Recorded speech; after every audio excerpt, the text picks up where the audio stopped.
සමහර මිනිස්සු ඉන්නව නේද ඔය මුණක් දිහා බලලවත් hina වෙන්නේ නැති. ඔය බුම්මගෙන ඉන්නවා කියලා කියන්නේ. ඒ හින්දා මතක තියාගන්න. කියනවා හාමුදුරුවනේ කරපු දෙයක්වත් නැහැ, කියපු දෙයක්වත් නැහැ, බුම්මගෙන ඉන්නේ කියලා කියනවනේ. ආයතනවල බලන්න. මේ මුණක් දිහා බලන්නේ නැහැ. මතක තියාගන්න. තමන් උපමා කරගන්න. කවුරු හරි මම දිහා බලලා රැව්වනම් අපිට දුක නැද්ද? එහෙනම් අපි මොකද කරන්න ඕන? කවුරු දිහා බලලා රවණ එක නවත්තන්න.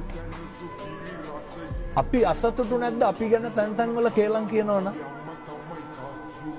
අපි අසතුටු නැද්ද අපි ගැන ඔය මිනිස්සු කියනව නේද පද හදනවා කියලා. ඕක කරනකොට අපිට දුකයිද සතුටයිද? අපිට දුකයි. එහෙනම් අපි මොකද කරන්න ඕන? අනුන්ට පද හදන එක නවත්තන්න ඕනේ.